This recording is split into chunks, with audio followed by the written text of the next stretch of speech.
yang tidak sesuai, anak tidak diam, tapi berani. Ya, memang ironis ya Anissa. Meski masih dalam investigasi kepolisian, namun kasus anak tega menikam ibu kandungnya hingga tewas ini menuai beragam reaksi negatif di publik. Dan kita akan membahasnya bersama dengan kriminolog dari Universitas Budi Luhur, Luki Nurhadianto. Baik, kita sapa Pak Luki. Pak Luki, selamat sore. Pak Luki, terkait dengan kasus ini, baik, di studio ada Arisa dan juga Raba, Pak Luki. Pak Luki, kami ingin tahu tanggapan dari Anda. Apa tanggapan Anda terkait dengan kasus siswi SD yang membunuh ibu kandungnya di Medan ini? Pertama-tama, silahkan Pak Luki sebagai awalan. Ya, sebelumnya turut berduka gitu ya. Ini menandakan bahwa terjadinya satu kondisi di mana anak akhirnya bisa kita kategorisasi sebagai bentuk, mohon maaf, misalkan ada kegagalan dalam sosialisasi di keluarga. Yang kedua adalah anak juga kemudian misalnya gitu atau kemudian terduga itu sebagai bagian dari bagaimana manifestasi dari kasih sayang yang seharusnya melekat ke diri anak dan kemudian atau konversikan menjadi salah satu bentuk kekerasan. Makanya bisa kita lihat yang pertama, saat kemudian kasus ini sangat bersifat sensitif, maka tentu orang-orang yang terlibat di dalamnya adalah salah satu bentuk terjadinya kegagalan bagaimana kemudian tumbuh kembang dari terduga seperti ini itu bisa terbentuk suatu kekerasan dalam konteks karakter atau kemudian salah satu bentuk bagaimana kemudian upaya untuk bisa menengahi kemudian bisa mengenali jati dirinya itu tidak didapati dari tumbuh kembang.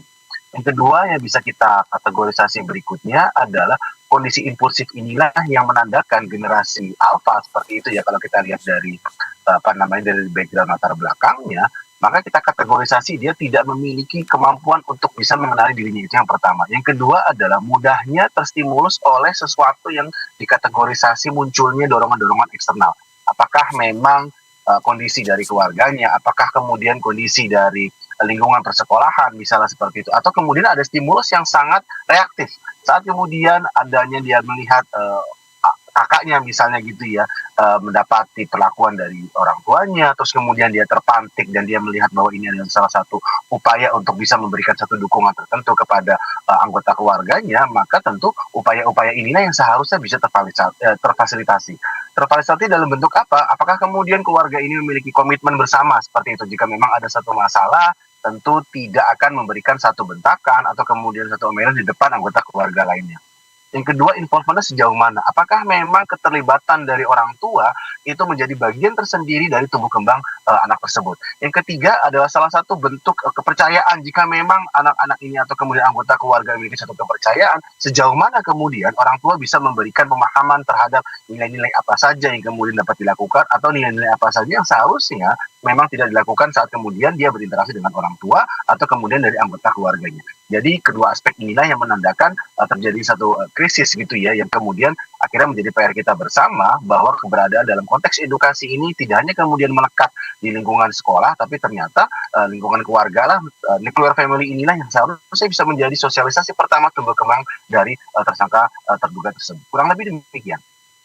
Baik, Pak Luki, kalau kita melihatkan sebenarnya memang kasus ini adalah salah satu dari maraknya kasus tindak kekerasan yang dilakukan oleh anak-anak. Sebenarnya menurut Anda, apakah ada tanda-tanda awal yang dapat dikenali sebagai peringatan akan tindak kekerasan yang berasal dari anak ini, Pak? Ya, memang saat kemudian kita berbicara mengenai tanda-tanda awal ya, Mas Rama ya, maka dalam konteks anak itu agak sulit gitu ya, apalagi ini sangat sensitif kita berbicaranya. Kenapa menjadi sulit? Karena seringkali mereka belum berada pada satu titik karakter yang memang itu menjadi melekat kepada dirinya. Yang kedua adalah atribusi perilaku seringkali itu bukan menjadikan itu sebagai jati dirinya. Atribusi perilaku seorang anak misalnya seperti itu, maka dia akan mudah dipengaruhi oleh lingkungan, dia akan mudah dipengaruhi oleh idolanya misalnya seperti itu, atau kemudian dia akan mudah dipengaruhi oleh anggota keluarganya, dan kemudian hal inilah yang menjadikan seringkali anak itu bisa memiliki berbagai model play stage-nya. Jadi dia akan mudah melakukan imitasi, dia akan mudah melakukan identifikasi, dan dia akan mudah untuk kemudian menjadi satu karakter atau satu kepribadian yang menurut dia itu saat ini adalah dia paling nyaman seperti itu. Yang berikutnya ada seringkali kondisi yang sangat labil tersebut atau kita kategorisasi mereka cenderung masuk ke dalam kategori strawberry generation gitu ya. Jadi dia akan kelihatan apik di luar, tapi kemudian akan sangat mudah untuk menjadi rapuh, atau akan sangat mudah untuk menjadi mengalami benturan-benturan yang tidak nampak di luar dan kemudian dia merasakan itu dari dalam. Yang ketiga, dalam konteks kategorisasi generasi alfa, maka orang-orang seperti ini berada pada tumbuh kembang yang memang dipenuhi oleh dunia digital.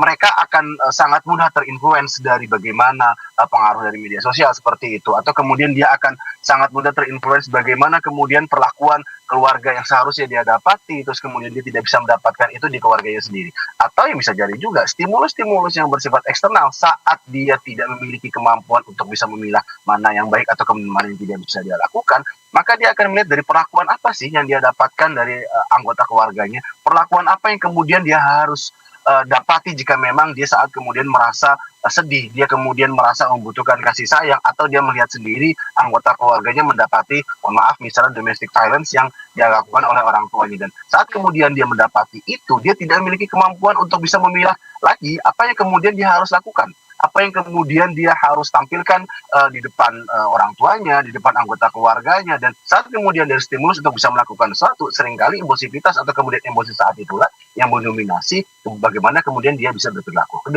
Demikian Mas Rama.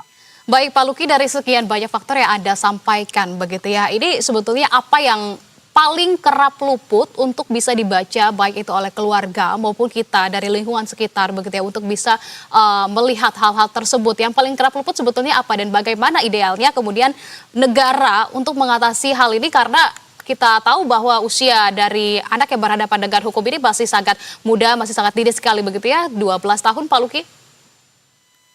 Ya, memang akhirnya kita terpojok gitu ya dalam konteks bagaimana kemudian kita bisa memahami mental dari tumbuh kembang anak tersebut ya. Saat kemudian kita berbicara mengenai hal ini, maka kerapuhan mental lah yang seharusnya bisa menjadi bentuk upaya pertama gitu untuk kita bisa mengetahui sejauh mana seorang anak itu membutuhkan satu treatment khusus dari orang tuanya kah, atau kemudian dari lingkungan eksternal. Dan hal seperti ini memang berada pada lingkungan yang sangat domestik yang seharusnya bisa ditemu kenali oleh pihak orang tua. Yang kedua, jika kemudian kita bicara mengenai faktor, seringkali anak terpengaruh sangat mudah dari lingkungan sekitarnya. Apakah memang lingkungan pertemanan, dia mendapatkan pengucilan, dia mendapatkan satu perlakuan yang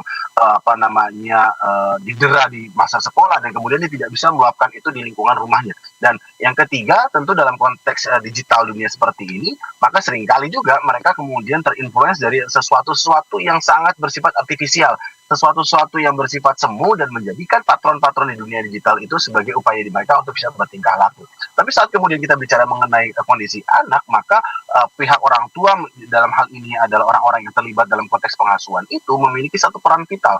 Saat kemudian misalnya mohon maaf anak tersebut mengalami satu kegundahan, satu permasalahan, dan seringkali itu sangat-sangat mudah nampak ya, terutama adalah anak-anak yang berada di lingkungan sekolah dasar atau kemudian sekolah menengah. Saat kemudian mereka mengalami masa rentang pubertas tersebut, maka mereka akan meluapkan emosi secara meledak-ledak. Mereka akan sangat fluktuatif untuk bisa memahami dirinya, dan seringkali mereka akan sangat mudah terguidance dari emosi tersebut. Nah, emosi inilah yang seharusnya bisa menjadi sinyalemen utama bagi kepada orang tua siapapun itu ya, untuk bisa memahami sejauh mana treatment yang bisa dilakukan dan sejauh mana contoh teladan yang bisa dilakukan oleh orang tua, sehingga si anak tidak menjadikan bentuk-bentuk, mohon maaf, misalnya kekerasan yang berada di lingkungan rumah tangga sebagai salah satu bentuk kekerasan yang dijadikan itu sebagai bentuk yang dinetralisir di rumah tangga tersebut. Jadi ketiga aspek inilah yang seharusnya bisa menstimulus sejauh mana anak bisa kemudian bertindak, dan tiga aspek inilah yang seharusnya bisa menjadikan salah satu bentuk intervensi, mulai dari keluarga, mulai dari pertemanan dan dalam konteks digital, dan mulai dari aspek lingkungan persekolahan. Kurang lebih itu, Mbak. Baik.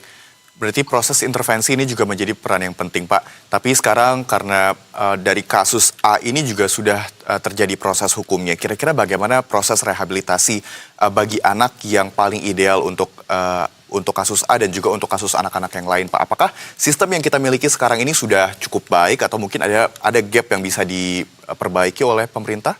Baik, singkat saja Pak Luki. Ya, tentu upaya pendekatan bahwa kita harus mengutamakan pendekatan yang bersifat pembinaan atau kemudian mengalihkan kepada konteks yang bersifat diversi, apalagi mohon maaf misalnya korbannya adalah orang tuanya sendiri, itu seharusnya diutamakan. Sehingga konteks pembinaan agar kemudian anak ini tidak kehilangan masa depannya, apakah kemudian bisa mendapatkan dalam konteks pendidikan atau kemudian pembinaan yang bersifat religius, itu seharusnya dikedepankan sehingga karakter yang kemudian terbangun tidak mengafiliasikan dia sebagai pelaku kejahatan atau mendapatkan stigma yang lebih berat lagi di kehidupan yang masa akan datang. Oke baik, terima kasih banyak kalau begitu atas pandangan sudah dibagikan kriminolog dari Universitas Budi Luhur, Luki Nurhadianto. Terima kasih banyak atas informasinya, salam sehat selalu dan selamat melanjutkan aktivitas. Sehat. Selamat sore Mas dan Mbak. Terima kasih.